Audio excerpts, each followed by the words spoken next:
হরে কৃষ্ণ। সামনেই আসতে চলেছে রঙের উৎসব দোল পূর্ণিমা বা হোলি। প্রতি বছর ফাল্গুন মাসের পূর্ণিমা তিথিতে পালিত হয় দোল পূর্ণিমা। তবে এবছর দোলের দিনেই প্রথম চন্দ্রগ্রহণ হতে চলেছে। চন্দ্রগ্রহণের মধ্যে কি আদৌ দোল উৎসব পালন করা হবে, এই নিয়ে অনেকেই বিভ্রান্তিতে রয়েছে। তাই চলুন আজকের ভিডিওতে আমরা জেনে নেব 2025 সালে দোল পূর্ণিমা কবে পড়েছে, পঞ্জিকা অনুসারে সঠিক সময়সূচি, পূর্ণিমা তিথি কতক্ষণ থাকবে, পূর্ণিমার শুরু কখন, শেষ কখন হচ্ছে, গ্রহণ কখন লাগছে, গ্রহণের কোনো অশুভ প্রভাব পড়বে কিনা, গ্রহণের মধ্যে আদৌ কি গায়ে রং মাখা যাবে, ভারত ও বাংলাদেশ থেকে গ্রহণ দেখা যাবে কিনা, ভারত ও বাংলাদেশে কতটা প্রভাব পড়বে, হোলিকা দহন বা ন্যাড়াপোড়া কবে, সত্যনারায়ণের পুজোর সময়সূচি, ব্রত উপবাস নিশি পালন কবে রয়েছে, সমস্ত জানকারি আজকের ভিডিওতে জেনে নেব। দোল পূর্ণিমায় বছরের প্রথম চন্দ্রগ্রহণ, শুভ সময় মহেন্দ্রক্ষণ রাজযোগ। ফাল্গুন পূর্ণিমায় রাতে হতে চলেছে চন্দ্রগ্রহণ। আগামী 13ই মার্চ রাতে হোলিকা দহন এবং 14ই মার্চ রঙের উৎসব হোলি উৎসব পালন করা হয়। ফাল্গুন পূর্ণিমার শুরু 13ই মার্চ সকাল 10টা 35 মিনিটে, ফাল্গুন পূর্ণিমার শেষ 14ই মার্চ দুপুর 12টা 30 মিনিটে। হোলিকা দহন 13ই মার্চ 2025। হোলি উদযাপন হবে 14ই মার্চ শুক্রবার 2025।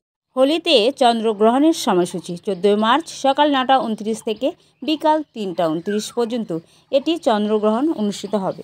চন্দ্রগ্রহণের সময় যেসব বিষয় এড়িয়ে চলা উচিত: গ্রহণের সময় রান্না খাওয়া এড়িয়ে চলুন, সূচের কাজ কাটার কাজ করা যাবে না, ঘরের ভেতরে থাকুন, গ্রহণের সময় বাইরে না বেরানোর পরামর্শ দেওয়া হয়, বিশেষ করে গর্ভবতী মহিলাদের জন্য, কারণ এটি ক্ষতিকর প্রভাব রয়েছে বলে বিশ্বাস করা হয়।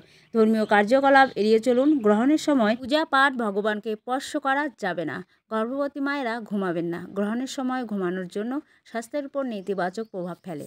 চন্দ্রগ্রহণের সময় কি করা উচিত? এ সময় আধ্যাত্মিক উপরে জোর দেওয়া উচিত, যেমন গ্রন্থ পড়া, জপ করা, কীর্তন করা। গ্রহণের পরে অবশ্যই গঙ্গা স্নান করুন। পবিত্রতার জন্য ঘরে আপনারা গঙ্গা জল ছিটিয়ে দিতে পারেন। গ্রহণের আগে খাদ্যে যে কোনো খাবার, শুকনো খাবারে তুলসী পাতা রাখুন যাতে দূষণ না হয় এবং পরে সেগুলি অপসারণ করুন।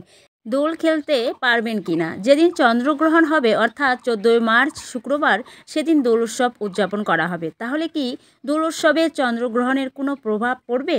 তো আমরা এবার জেনে নিব, এই চন্দ্রগ্রহণে ভারত এবং বাংলাদেশে কোথাও দেখা যাবে না, তাই এখানে আর কোনো গুরুত্বই রইল না, যেমন সূতক ইত্যাদি মানা হবে না। 14ই মার্চ আপনারা কোনো সমস্যা ছাড়াই দোল উৎসব উদযাপন করতে পারবেন। হোলির দিনেই কেন রং মাখা হয়? বৈষ্ণবদের মতে দোল পূর্ণিমার দিনে শ্রীকৃষ্ণ আবির নিয়ে শ্রী রাধারানী অন্যান্য গোপীদের সঙ্গে রং খেলায় মত্ত ছিলেন। সেখান থেকেই দোলযাত্রা শুরু হয়। 1486 সালে 18ই ফেব্রুয়ারি দোল পূর্ণিমা তিথিতে শ্রী চৈতন্য মহাপ্রভুর জন্মগ্রহণকে কেন্দ্র করে এই উৎসব পালন করা হয়। এই তিথিকে গৌর পূর্ণিমাও বলা হয়। তবে শ্রীকৃষ্ণ ও তার সঙ্গী সাথীরা গোপীদের সঙ্গে রং খেলার অনুষ্ঠানই এই দোল পূর্ণিমার দোলযাত্রার মূল কেন্দ্রবিন্দু। আবার বসন্ত পূর্ণিমার দিনে ভগবান শ্রীকৃষ্ণ কেশী নামে একজন অসুরকে বধ করেন। কেশী একজন অত্যাচারী এবং নিষ্ঠুর অসুর ছিলেন। এর জন্য এই অত্যাচারী অসুর দমন হওয়ার জন্য এবং অন্যায় শক্তি ধ্বংস হওয়ার জন্য আনন্দ উৎসবে এই দিনটি উদযাপিত হয়ে থাকে। বিষ্ণুভক্ত প্রহ্লাদ ধার্মিক ছিলেন, তাই তাকে হত্যা করা সহজ ছিল না, কোনোভাবেই তাকে হত্যা করা যাচ্ছিল না। তখন হিরণ্যকশিপু তার ছেলেকে পুড়িয়ে মারার নির্দেশ দেন।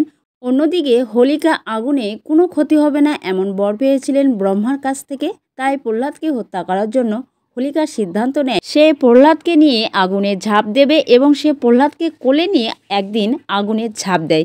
কিন্তু হোলিকার বর পাওয়া সত্ত্বেও সেদিন শেষ রক্ষা হয়নি। প্রহ্লাদ তো বিষ্ণুর আশীর্বাদে বেঁচে যায়, কিন্তু আগুনে ভস্ম হয়ে যায় হোলিকা। সে তার বরের অপব্যবহার করায় আগুনে ঝাঁপ দেওয়ার সময় তার বর নষ্ট হয়ে যায় এবং সে পুড়ে ছাই হয়ে যায়। সেই দিনটি থেকেই পালন করা হয় হোলি বা দোল উৎসব। হোলিকার এই কাহিনী চাচর বা হোলিকা দহন নামে পরিচিত, যা দোলের আগের দিন পালন করা হয়। হোলিকা দহন বা সাধারণত ন্যাড়াপোড়া বলে অভিহিত। ন্যাড়াপোড়া হোলির দিন শুকনো ডালপালা, গাছের শুকনো পাতা দিয়ে হোলিকার উদ্দেশ্যে সেই ঘর আগুন দিয়ে পুড়িয়ে হোলিকা দহন পালন করা হয়। অনেকে আবার হোলিকার উদ্দেশ্যে মাটির পুতুল বানিয়ে এই শুকনো ডালপালার ঘরে রেখে জ্বালিয়ে দেয়। ওই দিনটি মানুষ নানাভাবে পালন করে থাকে এবং পরের দিন হয় দোল উৎসব। যারা সত্যনারায়ণের পুজো করতে ইচ্ছুক তারা 13ই মার্চ 2025 বৃহস্পতিবার করবেন।